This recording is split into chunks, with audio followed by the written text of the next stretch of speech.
Hi friends, last ക്ലാസ്സിൽ നമ്മൾ നോക്കി മൈക്രോസോഫ്റ്റ് എക്സലിൽ വിഷ്വൽ ബേസിക്കിന് ആവശ്യമായ ഡെവലപ്പർ ടൂൾ എങ്ങനെ ആക്ടിവേറ്റ് ചെയ്യാമെന്നതിനെക്കുറിച്ച്. ഓക്കെ, നമുക്ക് ഇന്ന് നോക്കാം.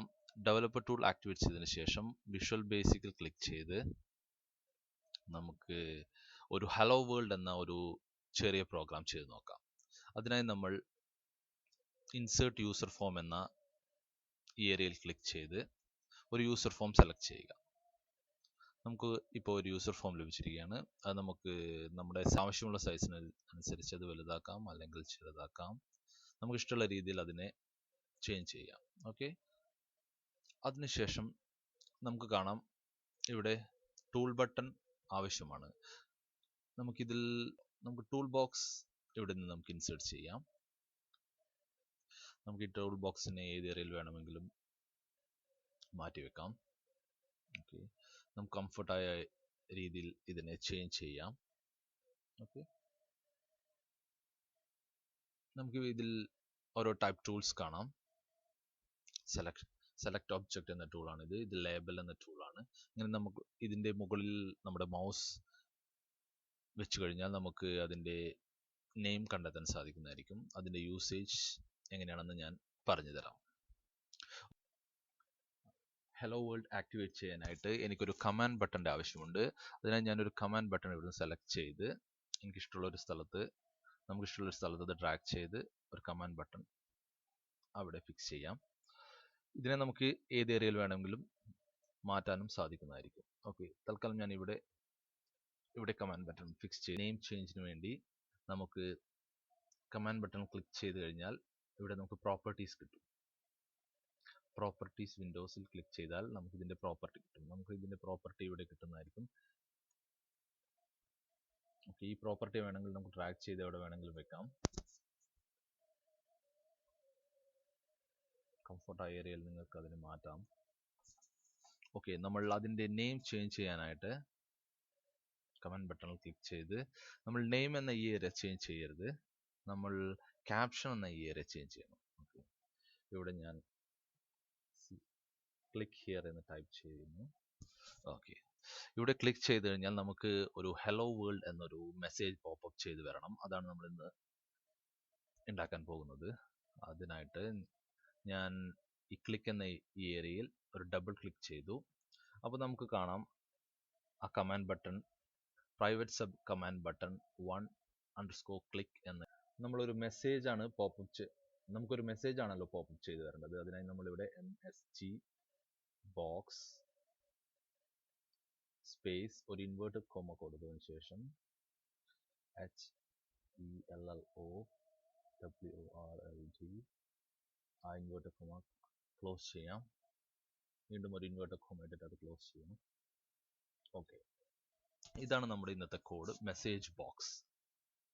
നമുക്ക് മെസ്സേജ് ബോക്സിൽ ഹലോ വേൾഡ് നമുക്ക് ഇഷ്ടമുള്ളത് ഇവിടെ കൊടുക്കാം. നമുക്ക് എന്ത് മെസ്സേജ് ആണോ വരേണ്ടത് അത് നമുക്ക് ഇവിടെ ടൈപ്പ് ചെയ്യാവുന്നതാണ്. ഇന്ന് നമ്മൾ ഹലോ വേൾഡ് എന്ന് പറയുന്ന ഒരു പോപ്പപ്പ് ചെയ്യുന്ന മെസ്സേജ് ബോക്സ് ആണ് നമ്മൾ ഇന്ന് ഉണ്ടാക്കുന്നത്. അതുകൊണ്ട് നമ്മളിവിടെ മെസ്സേജ് ബോക്സിൽ ഹലോ വേൾഡ് എന്ന് ടൈപ്പ് ചെയ്തു. ഓക്കെ, അതിനുശേഷം നമ്മൾ യൂസർ ഫോമിൽ തിരിച്ചുപോയി നമുക്ക് ഈ യൂസർ ഫോമിന്റെ ബാക്ക്ഗ്രൗണ്ട് ഒന്ന് കളർ ചേഞ്ച് ചെയ്യാം. അതിനായി ബാക്ക് കളർ എന്ന യൂസർ ഫോമിൽ ക്ലിക്ക് ചെയ്തതിനു ശേഷം ബാക്ക് കളർ എന്ന ഈ ഏരിയയിൽ ക്ലിക്ക് ചെയ്ത് നമുക്കിതിന്റെ കളർ രണ്ട് തരത്തിൽ മാറ്റാൻ സാധിക്കുന്നതാണ്. ബാക്ക് കളർ എന്ന ഈ ഏരിയയിൽ സെലക്ട് ചെയ്തതിനു ശേഷം നമുക്ക് ഇവിടെയുള്ള ഇഷ്ടമുള്ള കളർ സെലക്ട് ചെയ്യാം. ബ്ലാക്ക് വേണമെങ്കിൽ ബ്ലാക്ക് സെലക്ട് ചെയ്യാം. അതല്ലെങ്കിൽ പാലറ്റിൽ ക്ലിക്ക് ചെയ്താൽ നമുക്ക് ഇഷ്ടമുള്ള കളർ ഇവിടെ നിന്നും സെലക്ട് ചെയ്യാൻ സാധിക്കുന്നതായിരിക്കും.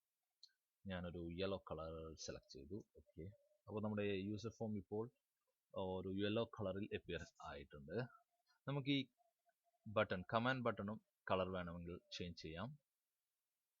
ബാക്ക് കളറിൽ ഈ ഡൗൺ ആരോയിൽ ക്ലിക്ക് ചെയ്തതിനു ശേഷം ഒന്നുകിൽ പാലറ്റ് അല്ലെങ്കിൽ സിസ്റ്റം എന്ന ഈ ഏരിയയിൽ ക്ലിക്ക് ചെയ്ത് ഞാൻ പാലറ്റിൽ ക്ലിക്ക് ചെയ്ത് ഒരു റെഡ് കളർ ബട്ടണിന് റെഡ് കളർ കൊടുത്തിരിക്കുകയാണ്. ഇനി നമ്മൾ ഈ കമാൻഡ് ബട്ടണിൽ കൊടുത്തിരിക്കുന്ന ഈ വേർഡ്സിന്റെ കളർ വേണമെങ്കിൽ നമുക്ക് ചേഞ്ച് ചെയ്യാം. അതിനായി നമ്മൾ ഈ 4 കളർ എന്ന ഇതിന്റെ ഡൗൺ ആരോയിൽ ക്ലിക്ക് ചെയ്ത് നമുക്ക് ഇഷ്ടമുള്ള ഒരു കളർ സെലക്ട് ചെയ്യാവുന്നതാണ്. ഞാനിപ്പോൾ ഗ്രീൻ സെലക്ട് ചെയ്തിരിക്കുകയാണ്. ഓക്കെ, അത് നമ്മുടെ യൂസർ ഫോം 1 ആണ്. ഇതിന്റെ ബാക്ക് കളർ നമ്മൾ ചേഞ്ച് ചെയ്തിരിക്കുകയാണ്. അതുപോലെ നമ്മൾ കമാൻഡ് ബട്ടണിൻ്റെയും ബാക്ക് കളർ ചേഞ്ച് ചെയ്തു. അതിനകത്തുള്ള ഈ വേർഡ്സിൻ്റെ കളറും നമ്മൾ ചേഞ്ച് ചെയ്തിരിക്കുകയാണ്. അതിനുശേഷം നമ്മൾ എക്സൽ ഷീറ്റിലേക്ക് തിരിച്ചു പോവുകയാണ്. നമ്മൾ നേരത്തെ റൈറ്റ് ചെയ്ത കോഡ് വർക്ക് ചെയ്യാനായിട്ട് നമുക്ക് ഈ എക്സൽ ഷീറ്റിൽ ഒരു ബട്ടൺ ആഡ് ചെയ്യേണ്ടതാണ്. അതിനായി നമ്മൾ ഡെവലപ്പർ ടൂൾ ഓൾറെഡി ഓപ്പൺ ആണ്. ഡെവലപ്പറിൽ ക്ലിക്ക് ചെയ്തതിന് ശേഷം ഡെവലപ്പർ ടാബിൽ നിന്ന് നമുക്ക് ഇൻസേർട്ട് എന്ന ഈ ഏരിയയിൽ ക്ലിക്ക് ചെയ്ത് ഒരു ആക്റ്റീവ് എക്സ് കൺട്രോളിൽ ഇതിനകത്തുള്ള കമാൻഡ് ബട്ടൺ ക്ലിക്ക് ചെയ്തതിന് ശേഷം നമുക്ക് ഇവിടെ ഒരു ബട്ടൺ ഇൻസേർട്ട് ചെയ്യാം. ഓക്കെ, നമുക്ക് ആദ്യം ഈ ബട്ടൺ നോക്കാം. ബട്ടണിൽ നമ്മൾ ഫസ്റ്റ് ഉണ്ടാക്കിയിരിക്കുന്നത് യൂസർ ഫോം 1 ആണല്ലോ. അപ്പോൾ നമ്മൾ യൂസർ ഫോം 1.show എന്ന ഈ കോഡ് റൈറ്റ് ചെയ്യുക. അതിനുശേഷം നമ്മൾ എക്സലിൽ തിരികെ പോയി കമാൻഡ് ബട്ടണിൻ്റെ നെയിം ചേഞ്ച് ചെയ്യാനായി നമുക്കിതിനെ റൈറ്റ് ക്ലിക്ക് ചെയ്തതിന് ശേഷം പ്രോപ്പർട്ടീസ് എടുക്കുക. അതിൽ നമ്മൾ നെയിം എന്നത് ചേഞ്ച് ചെയ്യാതെ ഇതിൻ്റെ ക്യാപ്ഷൻ എന്ന ഏരിയയിൽ ക്ലിക്ക് എന്ന് ടൈപ്പ് ചെയ്യുക. നമുക്ക് ഇവിടെ കാണാം ക്ലിക്ക് എന്ന് കമാൻഡ് ബട്ടണിൽ വന്നിരിക്കുകയാണ്. ക്ലിക്ക്. ഓക്കെ, നോക്കാം നമ്മൾ റൈറ്റ് ചെയ്ത കോഡുകളൊക്കെ വർക്ക് ചെയ്യുന്നുണ്ടോ എന്ന്. അതിനായി ഞാൻ ഇതിൽ ക്ലിക്ക് എന്ന ഈ ബട്ടൺ ക്ലിക്ക് ചെയ്ത് അപ്പോൾ നമുക്ക് കാണാം നമ്മുടെ യൂസർ ഫോം. അപ്പോൾ നമ്മുടെ കമാൻഡ് ബട്ടൺ ഇതാണ്. ഇതിൽ ക്ലിക്ക് ചെയ്ത് കഴിഞ്ഞാൽ ഹലോ വേൾഡ് എന്നൊരു മെസ്സേജ് പോപ്പപ്പ് ചെയ്ത് വരേണ്ടതാണ്. Okay, it's working.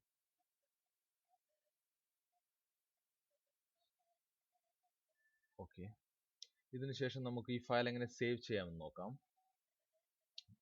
നമ്മൾ ഓഫീസ് ബട്ടൺ ക്ലിക്ക് ചെയ്ത് സേവ് ആസ് എടുത്ത് നമ്മൾ നോർമലി സേവ് ചെയ്യുന്നത് എക്സൽ വർക്ക് ബുക്കിലാണ്. നമുക്ക് ഇത് മാക്രോ ഇനേബിൾഡ് ആണ്.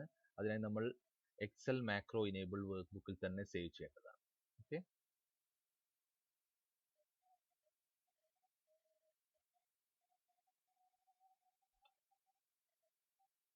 യെസ്.